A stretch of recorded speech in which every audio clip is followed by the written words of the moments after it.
Good evening. It's Monday, the 19th of December, and it's time for the news on RIK2. The government has expressed its will to work with all the elected mayors and municipal councils following yesterday's elections, irrespective of party affiliation, for the benefit of local government.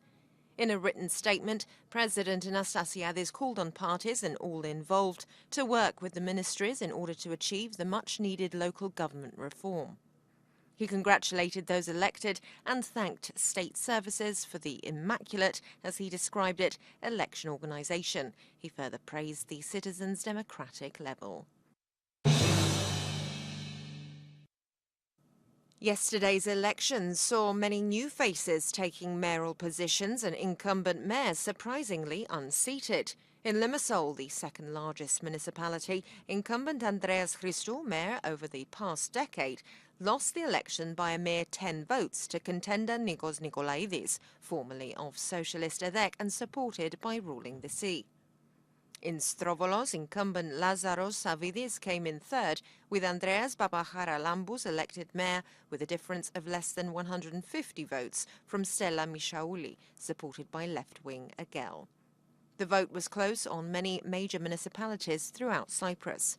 The abstention rate was once again at an alarmingly high level, with almost 4 out of 10 registered voters staying at home.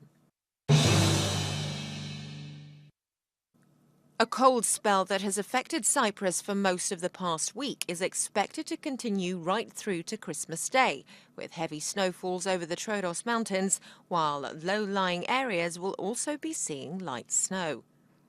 White Christmas is predicted for many areas, with the possibility of certain plains also catching a bit of snow over the weekend.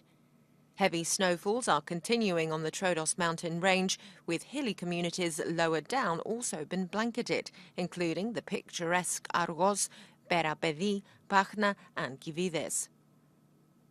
Police are advising drivers to keep an ear out on news bulletins and read police updates on social media on the condition of roads, particularly over mountainous and semi-mountainous regions. It's expected that all roads leading to Troodos and Bladres will remain closed throughout the next 24 hours, with many other road networks slippery due to snow and frost, thus requiring snow chains or four-wheel drive. The depth of snow on Mount Olympus is 35 centimetres, with 25 in Troodos Square. Troodos police have not ruled out up to half a metre of snow by tomorrow morning. In spite of heavy showers in many areas over the past few days, water flow into dams has remained at tragic levels. An official at the Water Development Board told the Cyprus news agency that the total flow was just 139,000 cubic metres of water, with capacity at just 18.8%, one of the worst over the past decade. Agriculture Minister Nikos Goulialis has repeatedly assured that there'll be no water cuts, as the country has sufficient desalination plants to deal with the water shortage, which particularly affects food producers.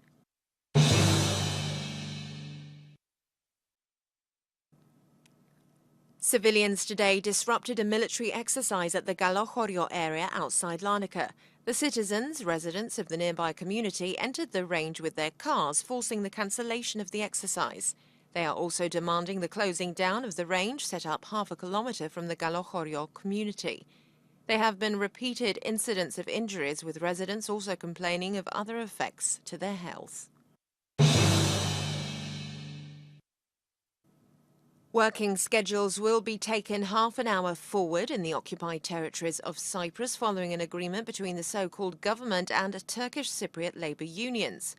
It was a result of social pressure, with a series of strikes and major rallies after 3 people, 2 high school students and a school bus driver, were killed on a Bendadachtilos road due to bad light and the condition of the highway.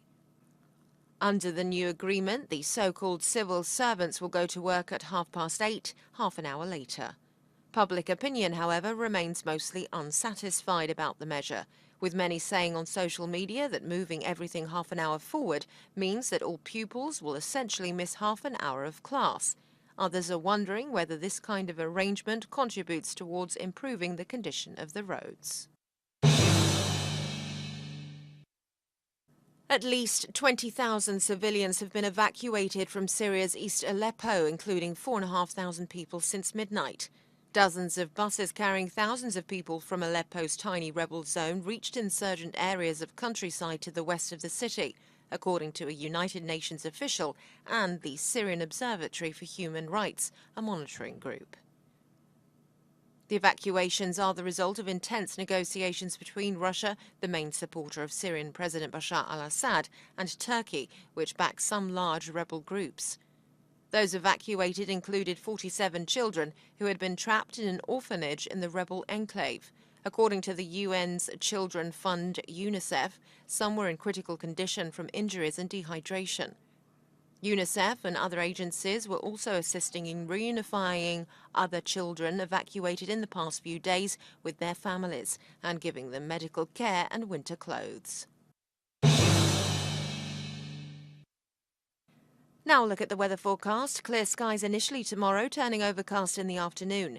Winds will start out light northeasterly, force 3, later turning light to moderate southwesterly to northwesterly, force 3 to 4 over slight seas.